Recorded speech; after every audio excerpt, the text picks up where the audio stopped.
Okay.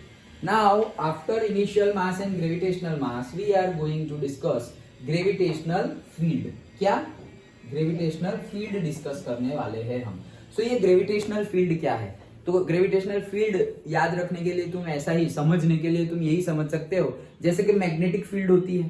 तो कोई magnet है, ये मैग्नेट है, सपोज ये मैग्नेट है और मैंने यहाँ पर एक आयरन नेल डाली. ओके, तो यहाँ पर रखी तो ये तो अट्रैक्ट नहीं कर रहा है. अच्छा, यहाँ पर डाली तो अट्रैक्ट कर दिया, चला गया. मतलब कि यहाँ तक इसकी मैग्नेटिक फील्ड है. यहाँ डालूंगा तो भी अट्रैक्ट किया, फिर यहाँ से थोड़ा ही आगे बढ़ा तो अट्रैक्ट नहीं कर रहा है, यहाँ से थोड़ा ही उसके नजदीक गया तो अट्रैक्ट कर रहा है. मतलब हमें रेंज पता चल गई कि भाई यहाँ से लेकर इतने डिस्टेंस तक इसकी मैग्नेटिक फील्ड है. सिंपल है. ओके, तो वैसे ही सेम ग्रेविटेशनल फील्ड.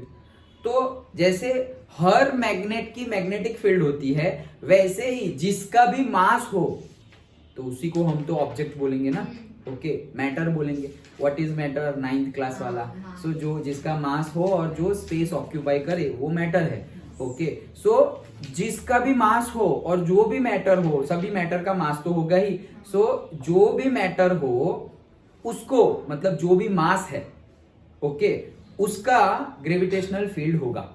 मतलब तुम्हारा भी ग्रेविटेशनल फील्ड है, तुम्हारा भी है, तुम्हारा भी है, तुम्हारा भी है, मेरा भी है, ये पेन का भी है, सबका ही. जिसका मास तो सबका ही होगा ना भाई. इवन एयर का भी मास तो होगा ही ना. ओके, तो सबका ही ग्रेविटेशनल फील्ड होगा. जैसे मैग्नेटिक फील्ड किसका होगा? सारे मैग्नेट का होगा. एकदम छोटू सा मैग्नेट है उसका भी होगा पॉइंट जितना, और एक अर्थ जितना बड़ा मैग्नेट होगा तो उसका भी होगा. तो वैसे ही छोटा सा मास होगा उसका भी ग्रेविटेशनल फील्ड होगा, और बहुत बड़ा मास होगा उसका भी ग्रेविटेशनल फील्ड होगा. तो ये फील्ड क्या है? तो जैसे अभी मैग्नेटिक फील्ड की बात की कि वो तो एक जगह है, एक एरिया है, एक स्पेस है, एक रीजन है. तो तुम जो लिखना है लिखो, space, area, location, region. Okay, तो it is a region in a space, it is the area in a space, और से वॉल्यूम इन अ एरिया नहीं, 3D लेंगे ना, तो वॉल्यूम इन अ स्पेस. जहां तक तुम्हारा ग्रेविटेशनल फोर्स एक्ट करे वही है तुम्हारी ग्रेविटेशनल फील्ड. डेफिनेशन देखते हैं लेकिन समझने के पॉइंट ऑफ व्यू से समझ जाओ. जहां तक मैग्नेट की मैग्नेटिक इफेक्ट हम फील कर पाए वो क्या है? उसकी मैग्नेटिक फील्ड. ये मैग्नेट है, इसकी मैग्नेटिक फील्ड कितनी है? यहाँ पे मैंने बड़ा सा मैग्नेट रख दिया, बहुत बड़ा सा मैग्नेट. ओके, तो इसकी मैग्नेटिक फील्ड कितनी है? तो हम बोल देंगे कि भाई 50 मीटर. तो इतना बड़ा सा मैग्नेट रखा तो वो 50 मीटर तक जो भी आयरन होगा सारा का सारा खींच लेगा. तो ये उसकी रेंज हो गई. लेकिन उससे छोटा मैग्नेट लेके आ गया मैं और यहाँ रख दिया, तो इसकी मैग्नेटिक फील्ड क्या है? इसकी मैग्नेटिक फील्ड है 10 सेंटीमीटर. मतलब उसके 10 सेंटीमीटर के रीजन में ही कुछ रखोगे तो वो अट्रैक्ट करेगा, अदरवाइज अट्रैक्ट करेगा नहीं. तो ये है क्या एक्चुअली फील्ड? फील्ड मतलब क्या? Region in a space. कि स्पेस में ये पर्टिकुलर रीजन, उसको हम मैग्नेटिक फील्ड बोल दो. क्यों? जब मैग्नेटिक इफेक्ट की बात करें तो मैग्नेटिक फील्ड, अगर ग्रेविटेशनल इफेक्ट की बात करो तो ग्रेविटेशनल फील्ड. तो सभी मैग्नेट की मैग्नेटिक फील्ड होती है. वैसे ही जिसका मास हो वो सारे ऑब्जेक्ट, लिविंग और नॉन लिविंग, सबका क्या होगा? ग्रेविटेशनल फील्ड होगा. That's it. ओके, वो ज्यादा हो सकता है, कम हो सकता है, उससे हमें लेना देना ही नहीं है.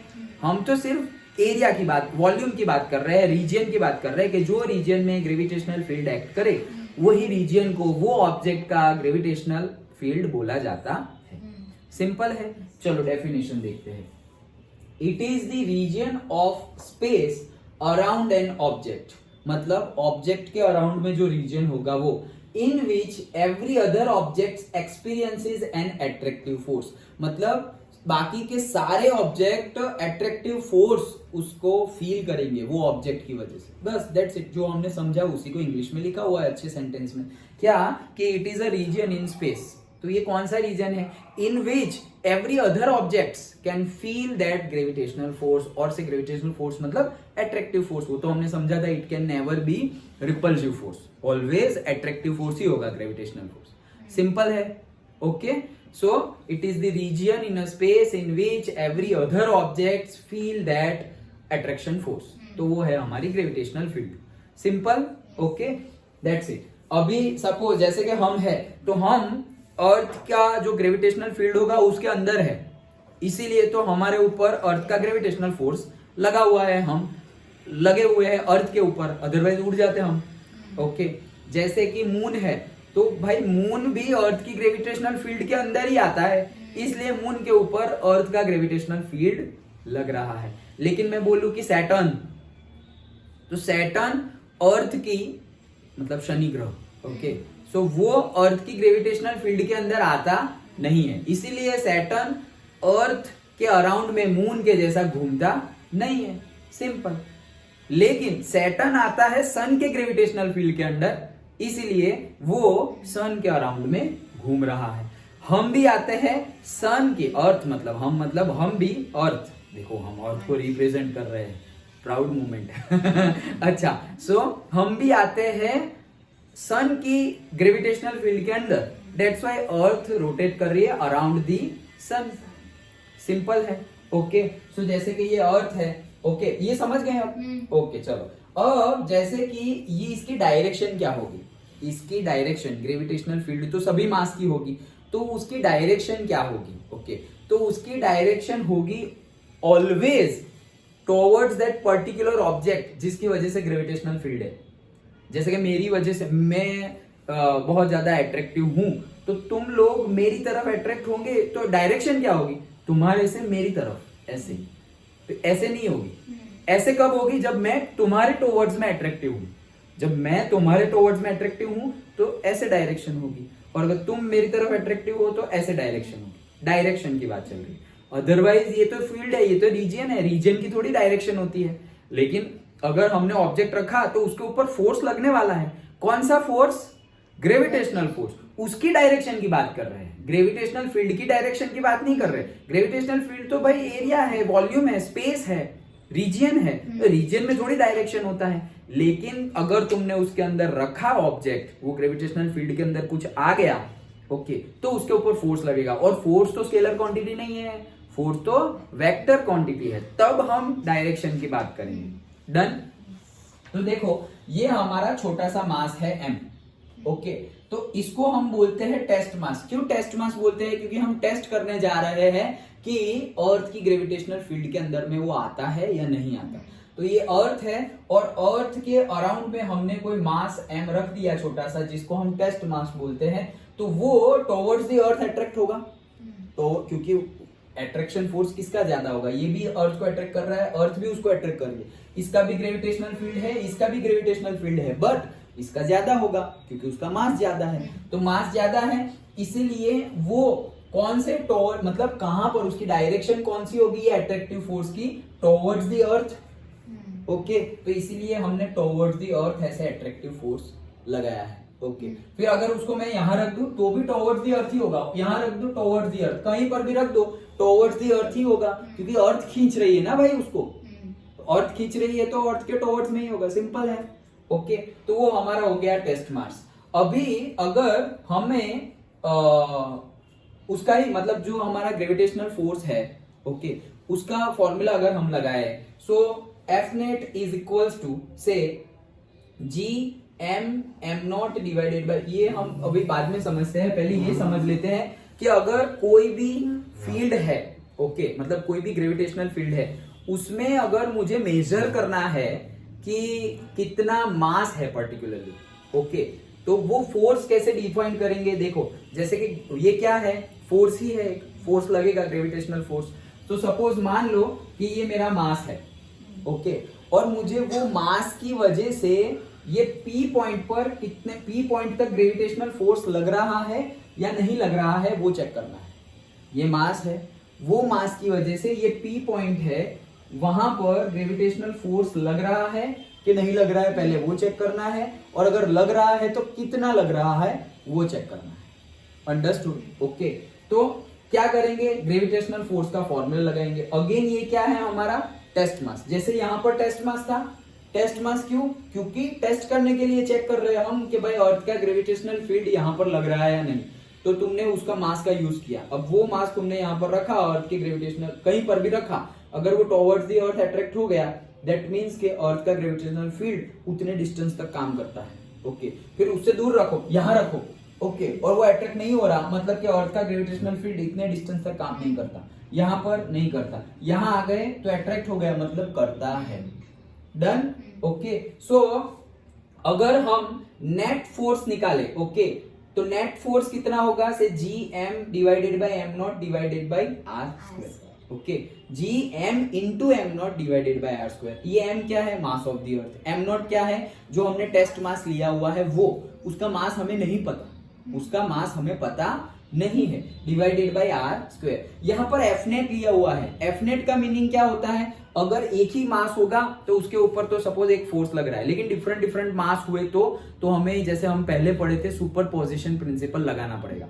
ओके, कि भाई ये एक मास है, जैसे कि मास m1 है तो m1 के ऊपर लगने वाला फोर्स, फिर m2 है तो m2 के ऊपर लगने वाला फोर्स, m3 है तो m3 के ऊपर लगने वाला फोर्स। तो तुम मास के लिए सुपरपोजिशन लगा रहे हो, फिर फोर्स के लिए भी सुपरपोजिशन लगा सकते हो कि भाई ये मास के ऊपर पर्टिकुलरली ग्रेविटेशनल फोर्स लग रहा है, ये मास के ऊपर पर्टिकुलरली से एक्सटर्नल फोर्स, तुम भी कोई फोर्स लगा रहे हो, लाइक दैट। ओके, जैसे कि मैं ऑब्जेक्ट हूं, मुझे तुम लोग ऐसे खींच रहे हो तो तुम लोग एक्सटर्नल फोर्स लगा रहे हो। एट द सेम टाइम मुझे अर्थ भी तो खींच रही है, तो मेरे ऊपर तो दो फोर्स लग गए, एक तो अर्थ लगा रही है वो, और एक तुम एक्सटर्नल फोर्स लगा रहे हो वो। तो फिर मैं यहाँ पे फॉर्मूला में लू कौन सा? नेट फोर्स लेना पड़ेगा, दोनों का सम कर देना पड़ेगा कि ये भी खींच रहा है, अर्थ भी खींच रही है, तुम लोग भी खींच रहे हो, लाइक दैट। जैसे कि अभी हम पे दो फोर्स लग रहे हैं, सन का भी ग्रेविटेशनल फोर्स लग रहा है, सन के ग्रेविटेशनल फील्ड के अंदर है हम, और हम अर्थ के ग्रेविटेशनल फील्ड के अंदर भी है। अंडरस्टूड? ऑब्वियस है ना कि अर्थ भी हमें खींच रही है और सन भी हमें सन तो अर्थ को खींच रही है तो हमें नहीं खींचेगा, ऑब्वियस है। सन अगर अर्थ को खींच रही है, सन अगर मून को खींच रहे है तो हमें भी खींच ही सकते हैं, ऑब्वियस है। तो हम कितने सारे फोर्स के अंदर में है, तो वो सारे फोर्स का सम कर दोगे तो तुम्हें क्या मिलेगा? Net force. डन? ओके, तो ग्रेविटेशनल फोर्स ही है तो ग्रेविटेशनल फोर्स ही। अभी यहां पर तुम्हें एम कौन सा लेना पड़ेगा? जिसका मास सबसे ज्यादा होगा वो। So say F net is equals to F net divided by M not, तो वो आ गया G M divided by R square. Simple है, एफ नेट एम नॉट यहां आ गया तो क्या आ गया? G M divided by R square. Now अगर तुम यहां पर चेक करो कि ये मेरा मास है, अभी ये मास है, उसका ग्रेविटेशनल फील्ड चेक करना है मुझे, किसी भी मतलब कोई किसका तुम्हें मास नहीं पता, तुम्हें कोई ऑब्जेक्ट मैंने दे दिया, उसका मास तुम्हें नहीं पता ही नहीं है कि उसका मास कितना है, लेकिन तुम्हें उसे फाइंड करना है कि मास कितना है। तो अभी इसके पहले हम इनर्शियल मास और ग्रेविटेशनल मास का कंसेप्ट समझे, वैसे तो तुम फाइंड कर ही सकते हो, ऐसे भी फाइंड कर सकते हो। कैसे? अगर तुमने सबसे पहले तो मान लो कि तुमने नोन मास लिया 1 kg, यूनिट मास, जो यूनिट मास मतलब 1 kg, तो 1 kg को अट्रैक्ट करने के लिए जो फोर्स लगेगा, मतलब क्या है कि ये तुमने मास लिया, ये पॉइंट पर तुम मेजर करने वाले हो, तो फोर्स कितना लगेगा? G, फिर ये स्मॉल m, इसका स्मॉल m है तो स्मॉल m, फिर यहां पर तुमने मास रखा हुआ है, उसका मास कितना है? 1, तो 1। फॉर्मूला वही है क्या? G m1 m2 upon R square. तो यहाँ पर m1 क्या है? स्मॉल m, m2 क्या है? 1 kg, डिवाइडेड बाय दोनों के बीच का डिस्टेंस, तो आर स्क्वायर। समझ में आ गया? ये छोटा सा है वो है 1 kg का, और ये है स्मॉल m, तो ग्रेविटेशनल लॉ ऑफ ग्रेविटेशन लगाया है यहाँ पर, तो सिंपल। तो फिर F कितना आया? G capital M divided by R square. Simple, ये क्या आया? G capital M divided by R square. तो ये क्या हो गया हमारा? Gravitational field. लेकिन ग्रेविटेशनल फील्ड में कितना फोर्स लगेगा? जैसे कि हमने बात की ना कि ग्रेविटेशनल फील्ड मतलब क्या, तो ग्रेविटेशनल फील्ड तो it is the region in a space, okay, जहां पर तुम अट्रैक्टिव फोर्स फील कर पाओगे, वही है रीजन। लेकिन अगर मान लो कि वो रीजन के अंदर हम घुस गए तो कितना फोर्स लगेगा वो कैसे पता चलेगा? लॉ ऑफ ग्रेविटेशन से। तो अगर मेरा मास 1 kg है, कितना? 1 kg, अगर 1 kg मास है, वो अगर अंदर घुस गया तो उसके ऊपर कितना फोर्स लगेगा? इतना फोर्स लगेगा। यहाँ पे हमने 1 kg पुट कर दिया ना, अभी तुम बोलो नहीं सर हम तो 60 kg के हैं, तो चले जाओ उसके अंदर, यहाँ पे 60 पुट कर दो, फिर जो F की वैल्यू आएगी उतना फोर्स लगेगा तुम्हारा। सिंपल है, पक्का? ओके, तो ये फोर्स हमें पता चल गया। ये फोर्स क्या बोल रहा है? Force is not gravitational field. Gravitational field के अंदर अगर तुम आ गए तो जो फोर्स लगने वाला है तुम पे, वो है gravitational force. Gravitational field and force अलग अलग है, वो तो समझ में आ गया ना। फील्ड तो एक रीजियन है भाई, फील्ड तो क्या है? रीजियन है, स्पेस का रीजियन है कि भाई इतना वॉल्यूम है, से 5 मीटर क्यूब, तो यहां से लेकर 5 मीटर क्यूब वॉल्यूम तक तुम्हारा फील्ड है, ऐसे। अभी 5 मीटर क्यूब के अंदर कोई आ गया तो उसके ऊपर कितना फोर्स लगेगा, वो कैसे पता करे? तो वो लॉ ऑफ ग्रेविटेशन से पता करो। डन? तो ये जो फोर्स लग रहा है उसी को हम बोलते हैं ग्रेविटेशनल इंटेंसिटी। क्या? Gravitational intensity I. ये क्या है इंटेंसिटी? अरे इंटेंसिटी वही चीज है कि अगर कोई भी ग्रेविटेशनल फील्ड के अंदर तुम अगर आ गए तो उसके ऊपर फोर्स लगेगा, वो जो फोर्स लगेगा उसको ही बोलते हैं ग्रेविटेशनल इंटेंसिटी। अंडरस्टूड? ग्रेविटेशनल, कोई भी ऑब्जेक्ट की ग्रेविटेशनल फील्ड है, वो ग्रेविटेशनल फील्ड के अंदर कोई दूसरा ऑब्जेक्ट आ गया तो उसके ऊपर फोर्स लगेगा। अगर उसके ऊपर फोर्स लगेगा, कितना लगेगा? वो जितना लगेगा ना उसी को बोलते हैं ग्रेविटेशनल इंटेंसिटी। मतलब ये सिर्फ एक मैग्नीट्यूड है। क्या है?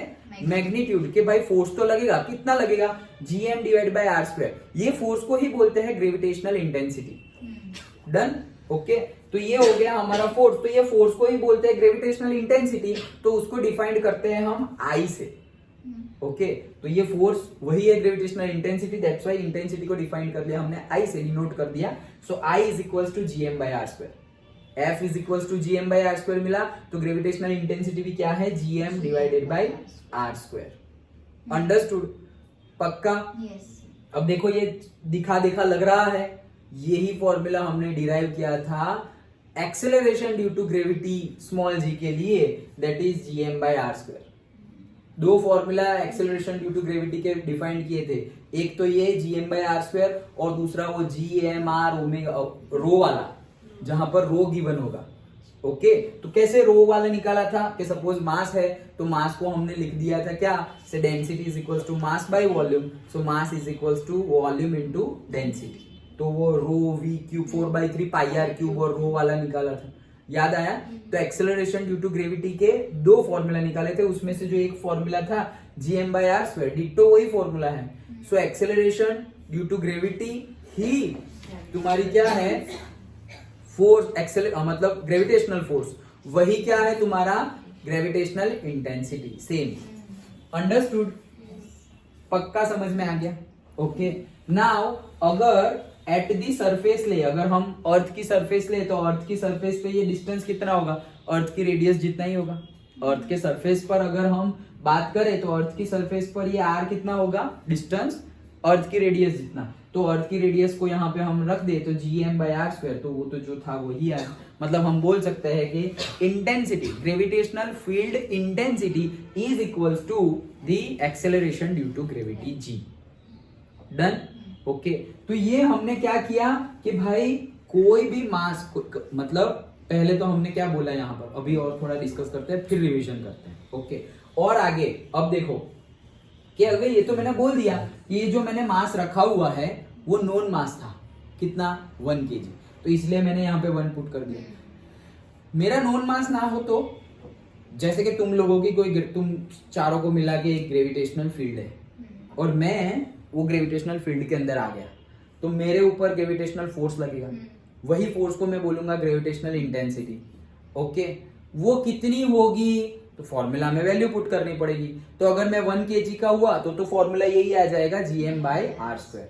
लेकिन मैं 1 kg का नहीं हूं और तुम्हें भी नहीं पता मैं कितने kg का हूं और मुझे भी नहीं पता मैं कितने kg का हूं। अब ये इंटेंसिटी कितनी होगी वो कैसे फाइंड करें?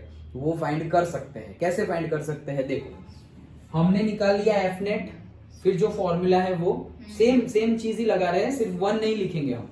G capital M, am not मेरा अननोन मास, तुम्हारे लिए भी अननोन, मेरे लिए भी अननोन, तो वो लिख दिया, डिवाइडेड बाय हम लोगों के बीच का डिस्टेंस आर स्क्वायर। डन? अब एफ नेट, ये जो अननोन मास है एम नॉट, उसको यहां ले आओ नीचे।